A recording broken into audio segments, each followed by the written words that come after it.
education and entertainment. Wake Up GI with Jeffrey Smith. Brought to you by the Geary Community Schools Corporation.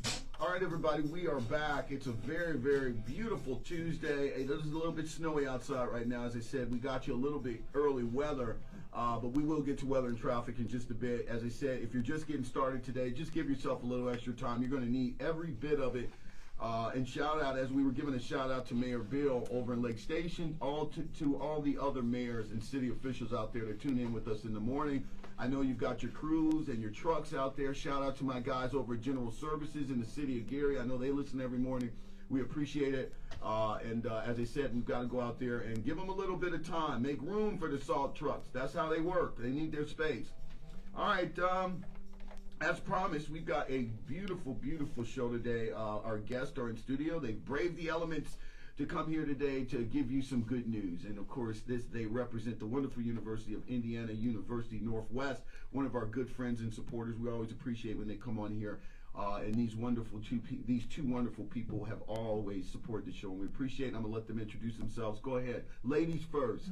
Good morning. My name is Gina Pirtle. I'm the Director of Financial Aid at Indiana University Northwest. I want to believe that. Yeah, you are. I've seen you at work, Gina. You know that. I watch you. You know all this. My guy over here.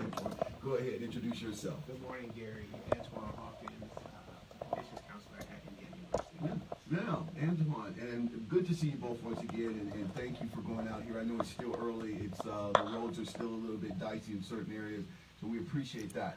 I'll start off with you, Antoine. Tell us what's going on right now. You know, we're getting into that other phase right now, obviously, where seniors are getting their ducks in a row and things of that nature, in addition to other people who are thinking about attending university in the next fall or even in the summer. I know you've got programs all year round, but tell us what's going on.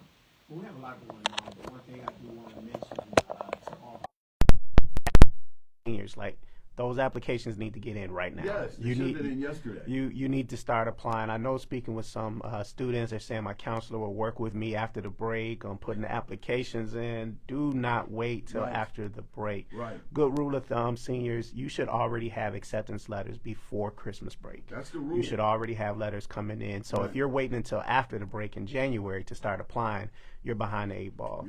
And the biggest 8-ball is deadlines. Yes. All schools have some form of deadlines where you want to make sure that you meet those deadlines. For IU Northwest, our deadlines for scholarships is December 1st. Right. So you want to make sure those applications are in and you're accepted by December 1st. Yeah. Other schools' application deadlines are in November. Right. Very few schools have deadlines past December. So definitely get those applications in, whether you're looking to go to IU Northwest or anywhere, so that way you be considered for all money that's available to you. Yeah, and I think I always like to tell people, you know, how things work when we talk about stuff like that. And, you know, I know some people that work at the university level, and, you know, there's so much that goes into it because you all at the university, obviously, you want to make sure that you have your numbers for various departments, and there's just a whole lot of planning. And so I know there are some people, I've talked to some young people who have thought that, you know, you can just, hey, they'll always be there. This department, you know, I can just kind of walk in and she'd be happy to give me. But there are spots that are allotted. And as you said, it's about finances, obviously,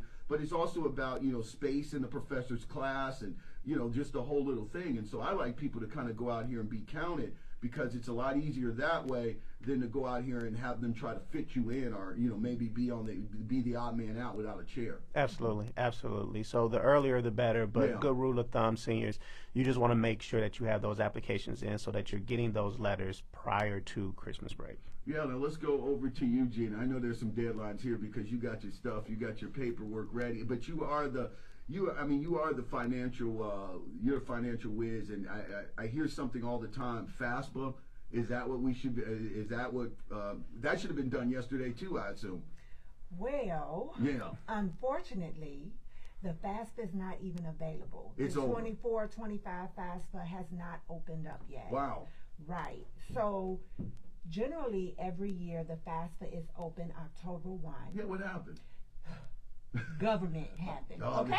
You on the right show. You on the right show for that.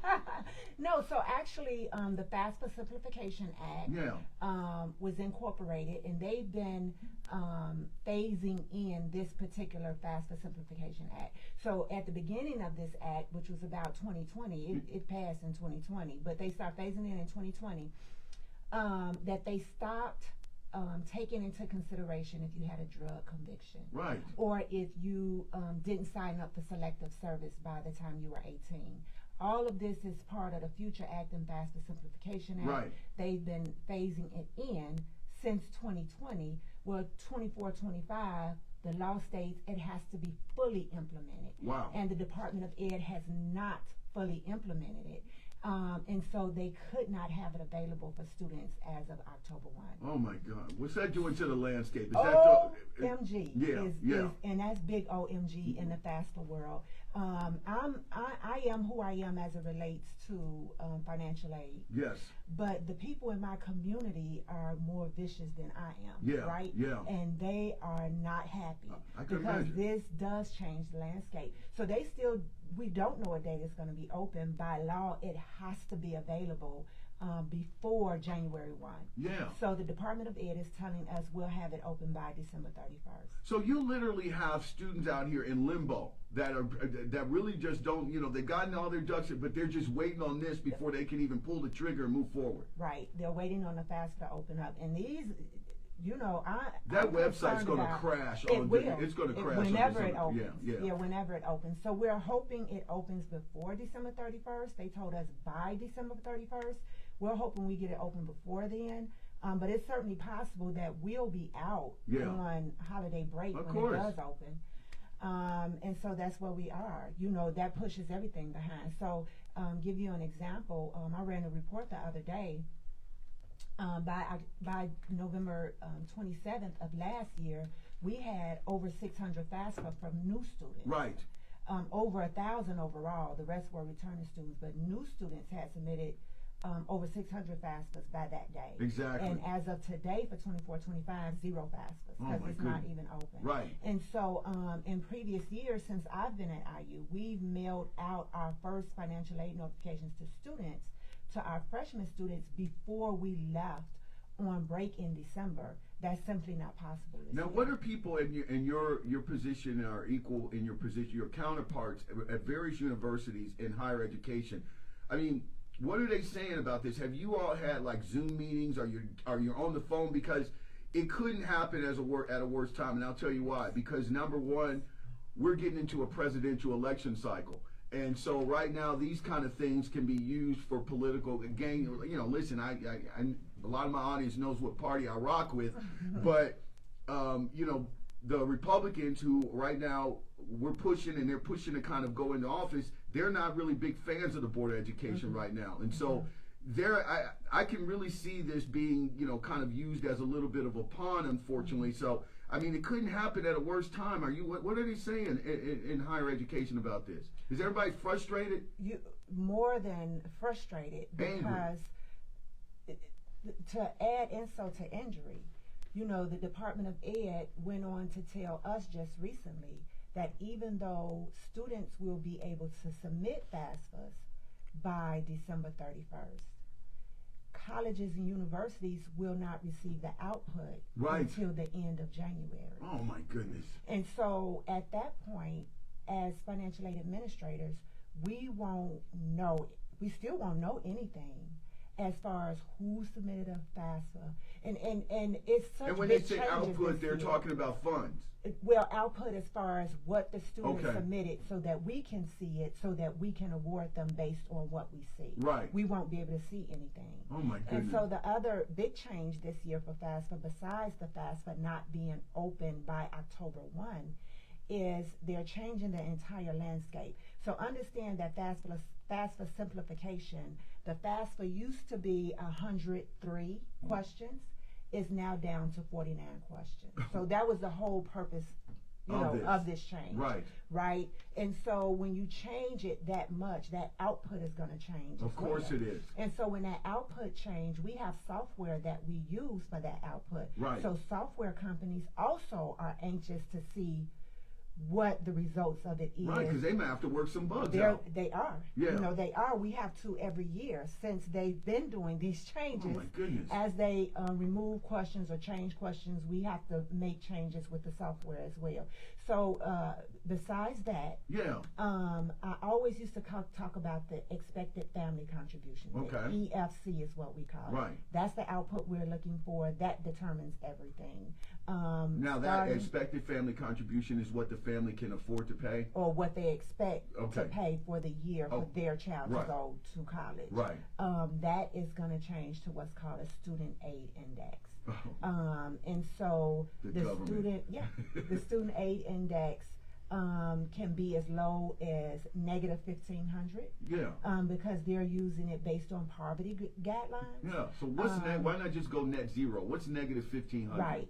So 0 is what the EFC was. That's the floor. Yeah. Well, now the floor is negative 1,500. And as far as what I can assess, all you're doing is breaking down the people who would have been 0 in previous years and putting them in different buckets. Yes. Yeah. That's all we're doing. Oh my goodness. But that's the other bigger change. So our software has to align with that too, because there's certain rules that we have to follow. And with that negative number, that could make some ugly adjustments in our system if we don't operate correctly. So No, I mean, and it doesn't even have, it sounds like the environment's out there to beta test it. So while you're waiting, the software companies could at least have a little data to play with to kind of at least anticipate the bugs. It doesn't sound like they're even able to do that. no, not at this point. My So goodness. they, The government. they have. I'm gonna keep saying it. They have set sites where you can go and look at the FAFSA as if it's being completed. But the other big thing, as if we don't have enough big things. Exactly. In previous years, you can opt to use the IRS information to bring it right into the FAFSA. Okay. It was an option. This year, going forward, it will not be an option. So how are we supposed to know how to do it? I already know what this is all about. You have to provide consent. If you do not consent to use the IRS data, it will not calculate a student aid index for your student. It will stop you at that point. Until you are not eligible for financial aid. Yeah, I mean, right now, the audience who's listening to this show, they know me. They know where my head is going. They know where my head is going because I understand all what this is all about. And as I said, it couldn't happen at a worse time for higher education because this is about something else. It is. Last question. What was the purpose of streamlining the questions? Are they trying to weed out people? I mean, what is it? Well, first Besides, of all, quote, simplification. Well, it's under the guise of simplification. Yeah. But the truth is, the way they will calculate the FAFSA now, more students will be eligible for the Pell Grant. To be honest. Yeah. More students will be eligible for the Pell Grant. And so that was the real purpose behind it. Yeah. And thinking if we made it more simple, by you not having to go and dig out IRS tax data, and we made it more simple, more students would actually complete the FAFSA. Because in several instances, they felt like that is why students didn't complete Because the it was FAFSA. intimidating. Because it was intimidating, it was difficult, they didn't understand it, so let's simplify it in the hopes that more students will complete it. And so in the state of Indiana, they've now incorporated the completion of the FAFSA as part of your graduation. Right. And so to me, that's why it could not have come at a worse I time. agree.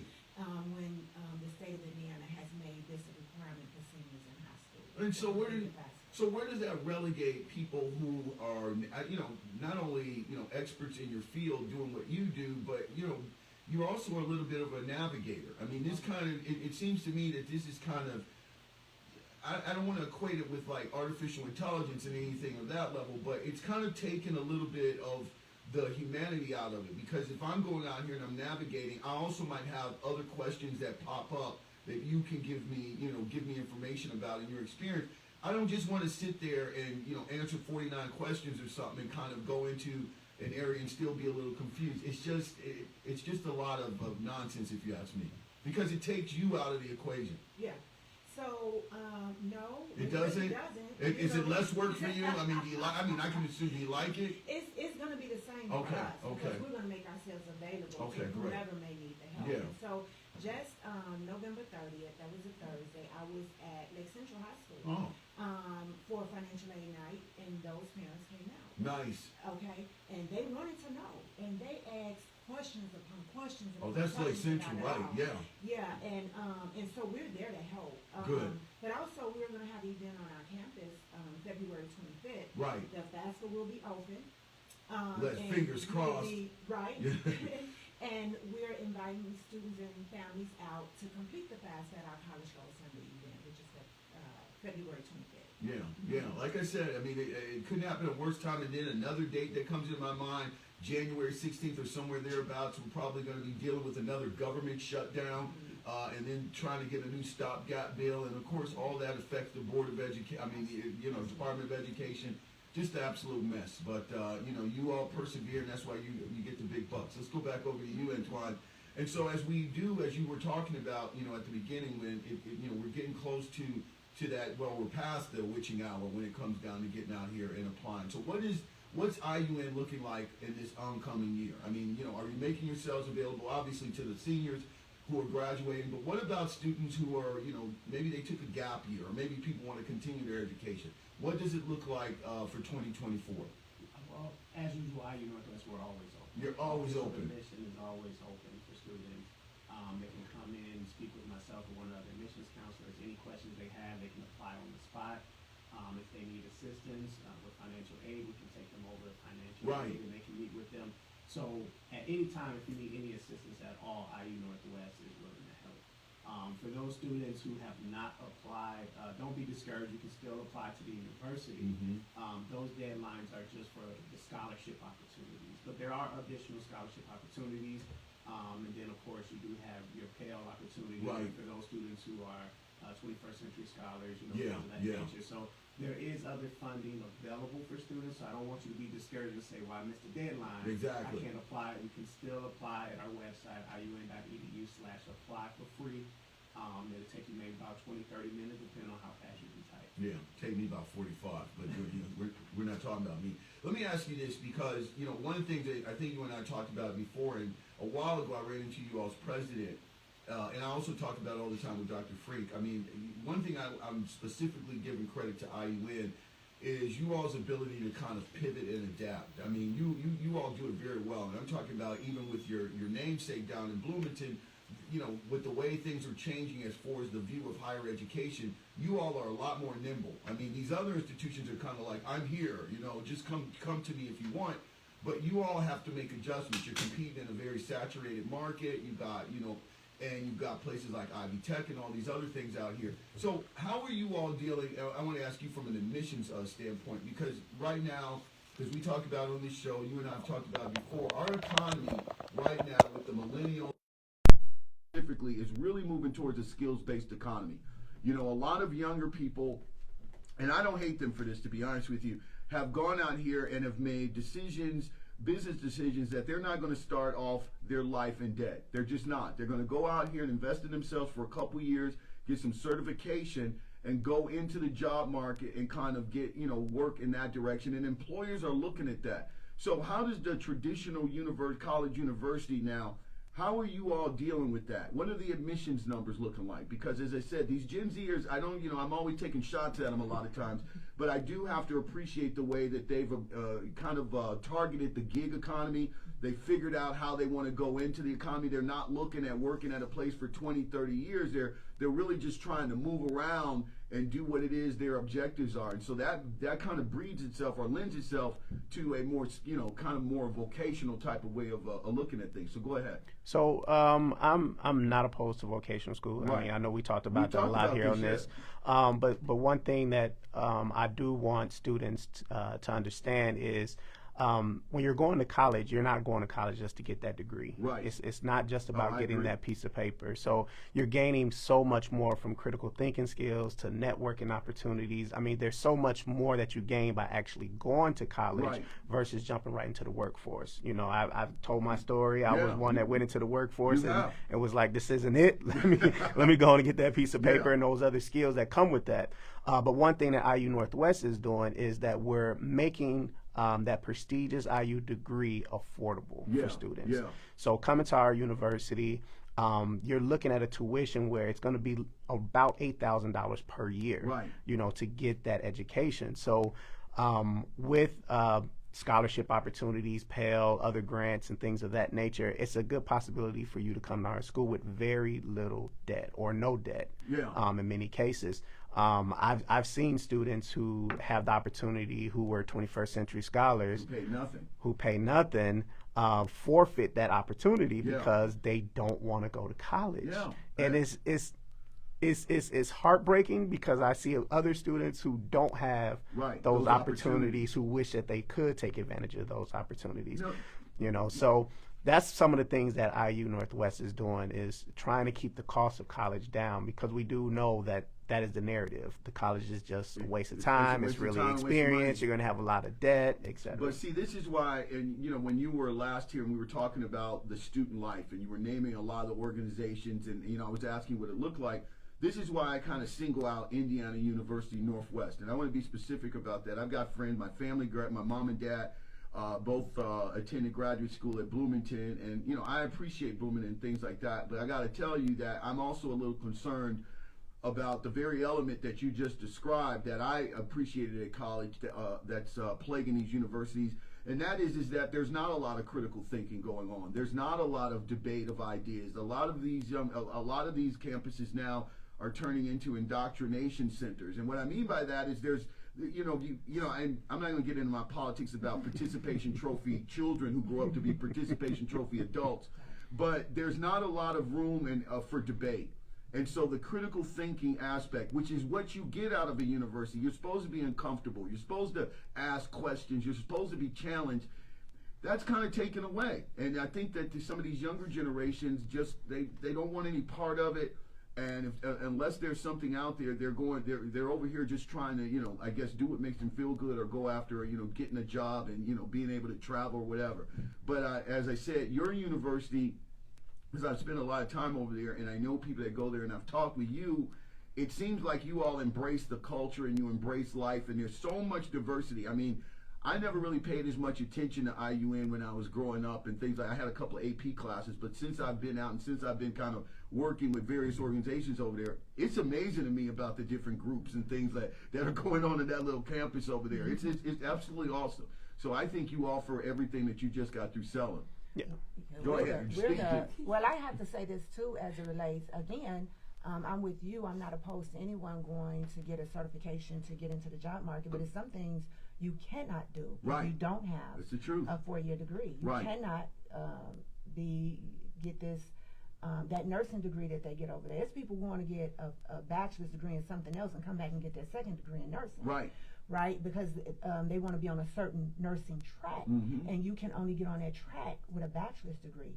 We have so many. We got a full year of medical school over there. I'm going there. Yeah. Pre-dentistry. Yes. Like we have so many pre-dentistry. You can't be a dentist or orthodontist or any of that without a degree. You can't be a doctor without a degree. You can't be a lawyer without a degree. So it's certain fields, if you wish to go into, you cannot avoid college. Oh, absolutely. And so that is just my way of putting it out there. I am not opposed to whatever fits you, but know that if those are the things that you consider that fit you will not avoid going to college to attain those things. No, I absolutely agree. That's why I think, when you all come on, I think, it's important for the community and people within listening range to take advantage of when you all do would you have that little tour a while ago, the last time you were on? It was kind of like an open house or a tour that you gave that was informational. When you have these, the financial career-oriented type of event where you can go out here and ask questions. And if you're a parent, this is what you want to do with your scholar. And that way he or she can make those informed decisions, because we don't want kids or young people to waste their time in college. We all know people that have gone to college, it wasn't really their thing, and they went and did something else and they found their stride. And as you pointed out, we know others that have, yourself included, that tried the other way and said, you know what, I'm going to go out here, and then once they did that, it changed their lives and they found their little stride. So yeah, you just got to use the information that's out there. Absolutely, absolutely. And that's why we do things like this. Yeah. We go out to the community. We're open and willing to go anywhere at any time and speak to any group of individuals about the importance of education. Not just IU Northwest, but just education in general. Yeah. That's why, like Gina said, she was out at Lake Station with them talking about financial aid and the importance of that and what's, the changes and the update that's going on. Right. So that goes to show the commitment that we have as a university to actually get out there into the community and then share this information with our students. Now, give me a little bit of more examples and to speak to the student life there, because as you know, when you are thinking about going to college or university, when you go on that tour, you tell your parents, yeah, I'm going out here, I'm going to learn about the major and all that. But when you get on campus, you're looking about what student life looks like. And it's usually those experiences that you make with possibly, some of the student liaisons or people who conduct your tour that kind of convince you if that is going to be the school for you. So tell me a little bit about that, because that's what students are thinking about now. Absolutely. as they're nearing it. They want to know, like, okay, if I go to IUN, what's it going to be like? What's it going to be like? Dorms? That's the thing we get all the time. You don't have dorms. I need that college experience. So we have a lot of activities and things that we do on our campus. Matter of fact, today we have an event, our Winter Fest. It's a 2-day event for on our campus. Yeah. We have an ice skating rink that was installed on the campus. We have a hot chocolate When's bar. the hockey team coming? Yeah, you gotta do it right. So students can ice skate on campus. We have hot chocolate. There's going to be therapy dogs there. There's movies going to be playing. Food, of course. So there's a lot of different festive events. It's a 2-day event on campus for students, so any IU student can participate. We've even invited a couple of community schools, so they'll be bringing a few students over as well so they can participate because we want to extend a welcome to the community as well. So that's something that we got going on today. It's an all-day event today and tomorrow for students that's on campus. So that's just highlighting one of the things that we're doing on campus for students. So we have different events like this all the time. Now, where are the student hangouts? Once again, you don't have the dorms and things like that, but so the students are primarily commuters. And so where, if you're driving, let's say from LaPorte, or you're coming in from Dyer and all those kind of places, you don't want to, might have a class that, starts at maybe 1 o'clock and your lab might be at 3:30 or something, and you want to kind of hang around. You're definitely not going back home. Right. And so where is it? I mean, do they go, where's the student union? I mean, what's it looking like so on campus? It depends on the vibe of the student. Okay, so if go. you're the type of student you want to hang out in the cafe, you can go over to the library. We got the Red Hawk Cafe over there. They have Starbucks and pastries, paninis, so you can sit there, have you some coffee, relax. There you go. For those students who want a little more excitement, we have the Moraine Student Center. There's televisions in there. There's Wi-Fi. You can kind of hang out. Nice, comfortable chairs over there.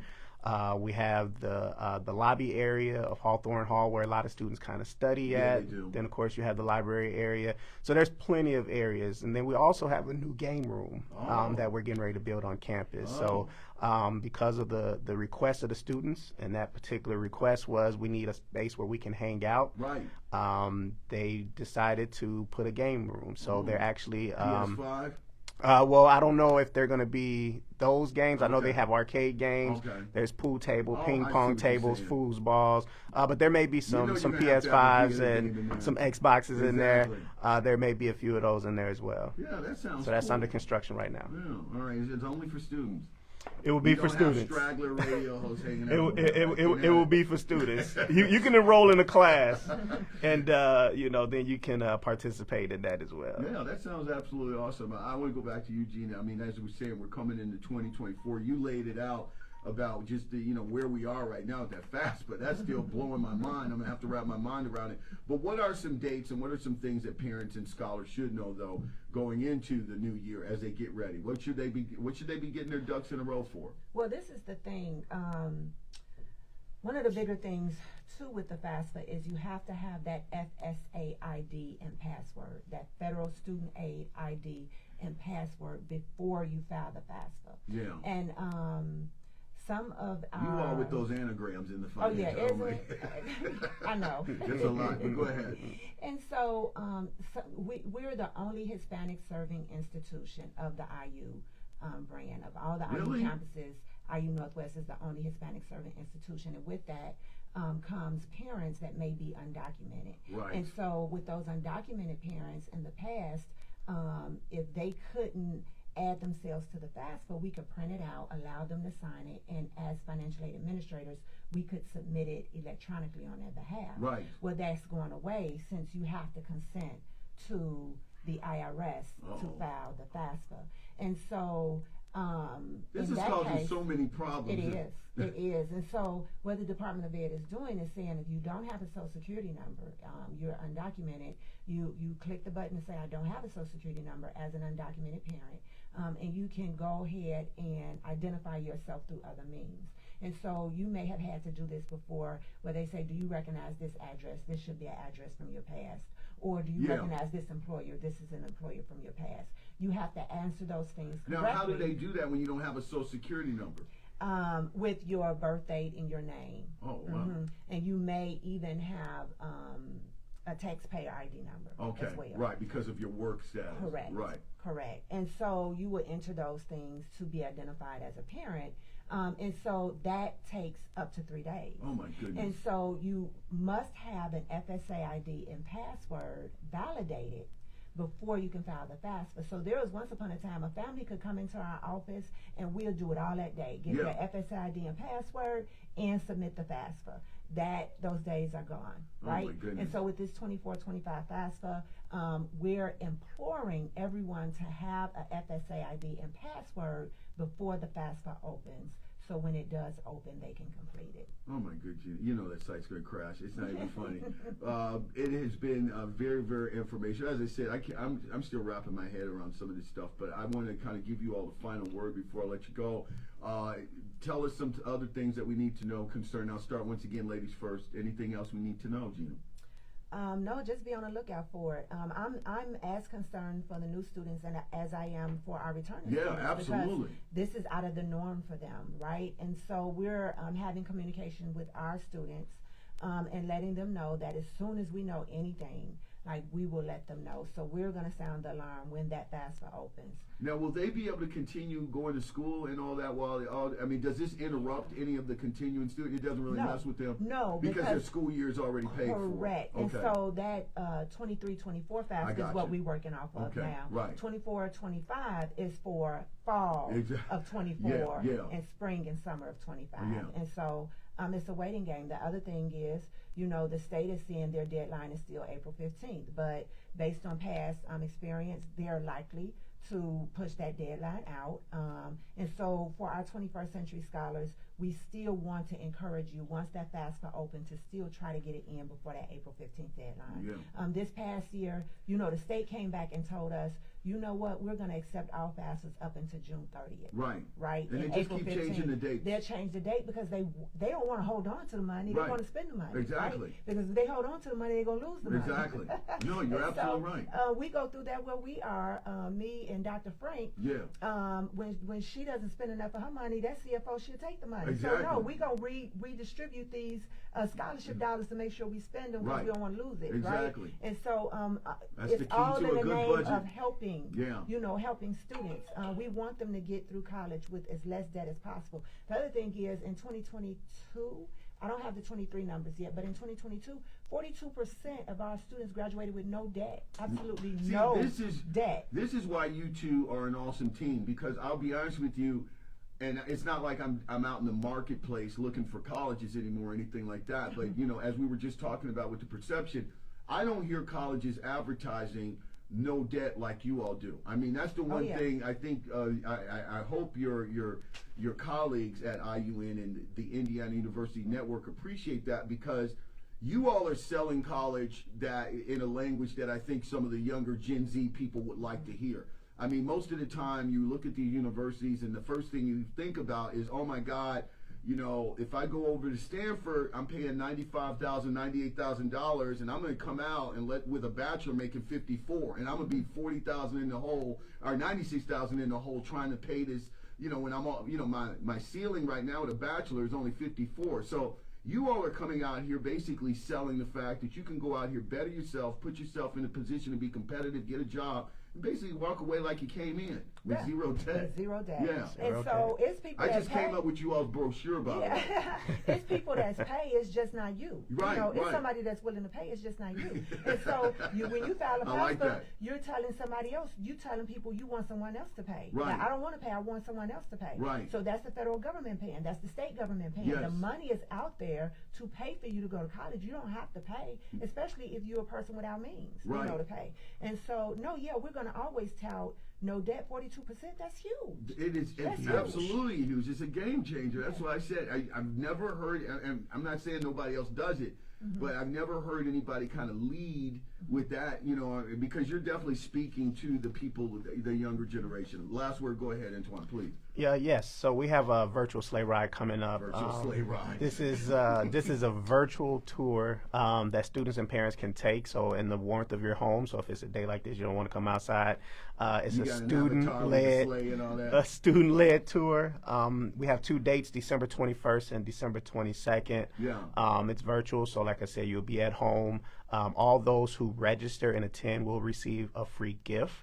So a little incentive for showing up. And then also those of you who are 21st century scholars, this does count towards your scholar track. So if you still need to get a college tour out, this will count towards a college tour. So make sure you go to our website and register for that event. Absolutely. I want to thank both of you all. A lot of information. And I always ask you this: what's up with the gear?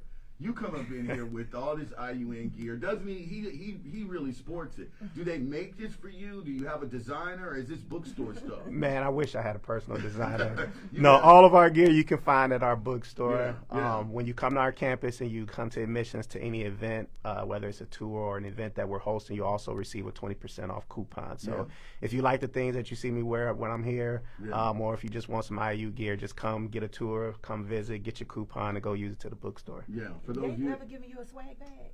well, no, I got a pen or something. I No, ain't getting you're anything going to like have to that. get him a We swag got bag. you. We're gonna get you a bag. We got to get him a swag bag. I got nothing like that, I'll tell you that much. All right, we appreciate both of you coming in once again. Indiana University Northwest, absolutely a jewel in our region, and of course, so many people from the outside the region are finding out as well. So definitely check them out. Go online to the website and find out the opportunities that are available, not just for young high school students that are getting ready to move on, but for people who might want to finish that degree, or maybe said, you know what, I want to get a degree before it's all said and done, and maybe change my life a little bit. That's the place to go, ladies and gents. Absolutely. With that, we're going to take a break, and when we come back, we'll get our first